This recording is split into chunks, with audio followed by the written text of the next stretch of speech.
सो भाइयों, फाइनली जिस दिन का सभी को इंतजार था वो दिन आ चुका है और आज के दिन सुप्रीम कोर्ट में ऑनलाइन गेमिंग बिल को लेके दो बड़े फैसले हुए हैं।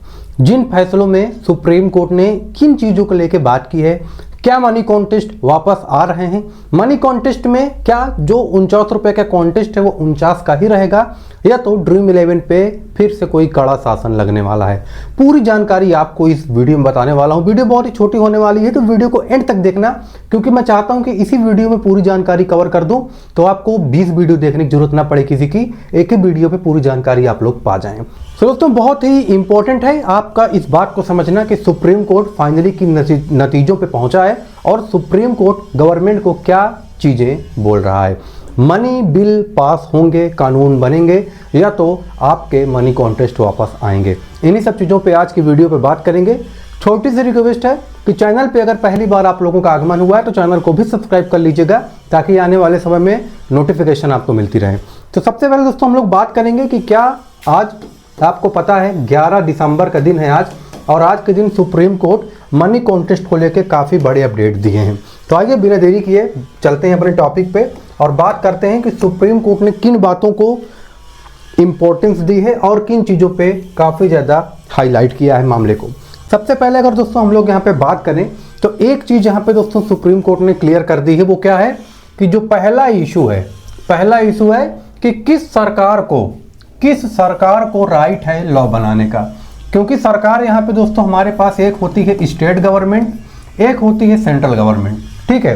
तो किस सरकार के पास जो हक है कि वो कानून बनाए, क्योंकि कानून बनना ये नेसेसरी है। कोई भी प्रकार के प्लेटफॉर्म हो जब तक उनमें लगाम नहीं लगाई जाएगी वो बेलगाम हो जाएंगे, फिर वो अपनी मर्जी से कुछ भी करेंगे। आप विनिंग करोगे, आप डिपॉजिट करोगे, आपका रैंक बनाएगा लेकिन आपको पैसा नहीं मिलेगा। क्यों? क्योंकि कोई कानून नहीं है, वो किसी के दबाव में काम नहीं कर रहे थे। लेकिन अब सुप्रीम कोर्ट ने इन चीज़ों को लेकर साफ तौर पे अपनी मंशा जाहिर कर दी है कि मनमानी नहीं चलेगी भैया। कोई भी प्रकार का फैंसी एप्लीकेशन है, आप मनमानी नहीं कर सकते हो। आपको गवर्नमेंट के रूल एंड रेगुलेशन को फॉलो करना होगा, तभी आप लोग अपनी सर्विस प्रोवाइड कर सकते हैं। दूसरी चीज़ पे यहाँ पे सबसे बड़ी बात हुई है, जो भी स्टेट ऑनलाइन गेमिंग रेगुलेशंस हैं इनमें इनको बैन कर सकती है कि नहीं कर सकती है, इस पे भी बात हुई है। और ये चीज़ गेम्स क्राफ्ट नाम की जो कंपनी है उनके केस के जजमेंट में ये चीज़ें रिजर्व हुई हैं।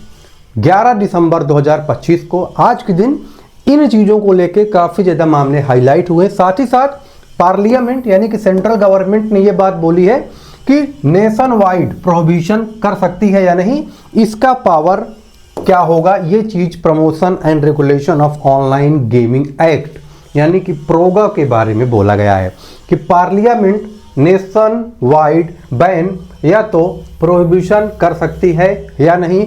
इन तीनों चीज़ों को लेकर सुप्रीम कोर्ट में आज बड़ी सुनवाई हुई और दोनों केस एक जैसे सवाल पूछते हैं कि लेजिस्लेटिव कॉम्पिटेंस यहाँ पे है, यानी कि किस सरकार को कानून बनाने का अधिकार है, और इसीलिए सुप्रीम कोर्ट कह रही है कि ये मैटर बिगेस्ट बेंच यानी कि 3 जज को देखना चाहिए।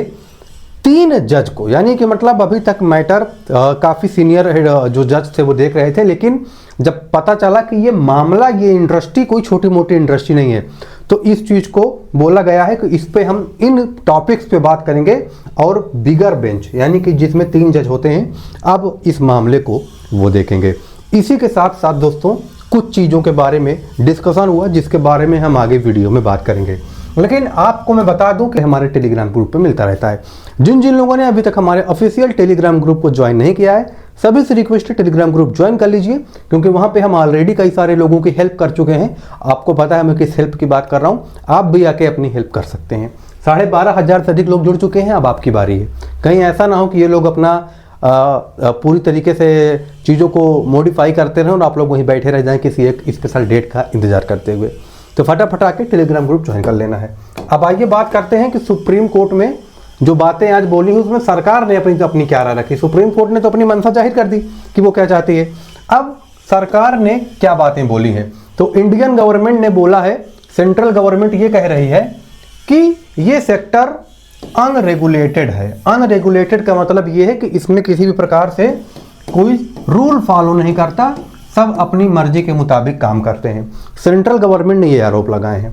ये भी बोला गया है कि इसमें फाइनेंशियल रिस्क शामिल है, एडिक्शन शामिल है, इलीगल फॉरेन फंडिंग जैसी चीजें यहाँ पे परफॉर्म कर रही थी, जिसके माध्यम से पार्लियामेंट को फुल राइट है कि वो इसके ऊपर लॉ बनाए। और कुछ चीजें हैं जो कि यहाँ पे आपको पता है कि कुछ ऐसी कंपनीज हैं जो रेगुलेशन से बचने की कोशिश कर रही हैं कि उनके ऊपर कोई रूल ना लगे, वो अपने हिसाब से प्लेटफॉर्म को रन करती रहें। तो यहाँ पे क्या हुआ है, इसीलिए प्रोगा जैसा लॉ जरूरी है। इसी बात को लेकर सेंट्रल गवर्नमेंट ने आज सुप्रीम कोर्ट में अपनी आवाज उठाई है कि किसी भी प्रकार से कंपनी फॉरेन फंडिंग या तो रिस्क एडिक्शन वाली चीजें इन्वॉल्व कर रही है तो हमको पूरा हक चाहिए कि पार्लियामेंट इस पे लॉ बना पाए, promotion and regulation of online gaming act के ऊपर, जिससे कि कंपनियां सीधी तरीके से काम करें, यूजर की बात सुने और अपने यूजर के सेफ्टी का ध्यान रखें। इन सब चीजों को लेकर गवर्नमेंट ने आवाज उठाई, सुप्रीम कोर्ट ने अलग फटकार लगाई। अब आइए बात करते हैं कि हुआ क्या, इनमें ऐसा हुआ क्या, क्या हमको नई डेट मिली, क्या फैसला आया, तो यहाँ पे इसके बारे में भी आइए डिस्कस कर ही लेते हैं। तो यहाँ पे दोस्तों हुआ क्या है, केस इसका क्या हुआ है, आइए मैं बताता हूँ। जैसे कि मैंने बोला था कि 3 जज हाई बेंच पे बात चली गई है, तो इसको लेके सबसे इंपॉर्टेंट बात, केस जनवरी 21, 2026 को क्या किया गया है, नई डेट दे दी गई है। इसमें अब कोई 1 या 2 जज नहीं बल्कि 3 जज यहाँ पे अपने फैसले को सुनाएंगे और ये काफ़ी हाई कमेटी है, काफ़ी सीनियर लेवल की अथॉरिटी है, तो ये इस पे अपना डिसीजन लाएंगे।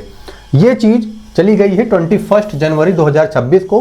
3 जज बेंच डिसाइड करेगी कि अब ड्रीम 11, माई 11 सर्कल, बिंजो, जूपी, लूडो, एमपीएल इनके साथ क्या होना है, प्रोगा वैलिड रहेगा या नहीं रहेगा, ये चीज़ें डिसाइड होंगी उसी दिन 21 जनवरी को।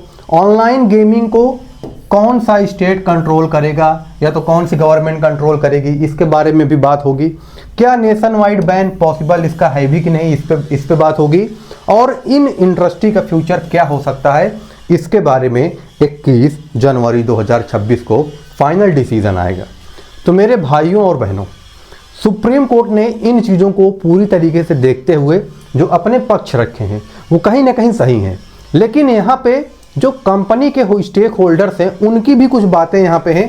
अब उनका कहना क्या है, आइए उसके बारे में भी थोड़ा आपको मैं समझा देता हूँ कि जो कंपनी के स्टेक होल्डर्स हैं उनका क्या कहना है।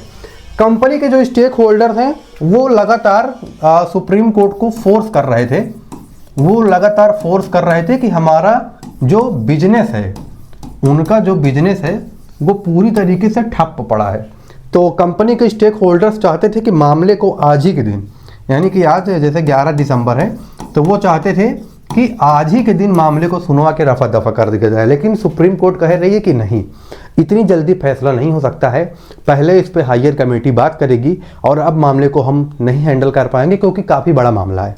तो अब ये अपर जज देखेंगे, जो कि 3 जज एक साथ बैठेंगे, वो इस बात को एनालिसिस करके 21 जनवरी को अपना डिसीजन लाएंगे 2026 में। यानी कि लगभग देखा जाए तो 1 महीने का समय है। और इसके बीच में अब जो भी दोस्तों अपडेट्स आएंगे, जो भी रेगुलेशंस आएंगे, वो तो हम आपको फाइनली रूप से जानकारी देते रहेंगे। बाकी आप इस बारे में क्या सोचते हैं, आपकी राय कमेंट सेक्शन में बहुत इंपॉर्टेंट है। हमको वेट है कि आप अपने मन की बात कमेंट सेक्शन में रखिए। आप इस चीज़ को लेकर क्या सोचते हैं, इतना बड़ा जो ड्रामा चला 2-3 महीने से, उस पर आपकी क्या राय है, और क्या गवर्नमेंट कुछ चीज़ें छुपा रही है या तो सुप्रीम कोर्ट अपनी बातों को लेकर सही पेश हो रही है। आपकी राय जरूर आप लोग अपनी कमेंट सेक्शन में दीजिएगा, हमको इंतजार है।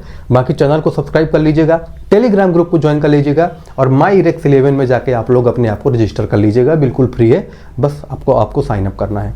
मिलते हैं नेक्स्ट वीडियो में, तब तक के लिए बहुत बहुत धन्यवाद।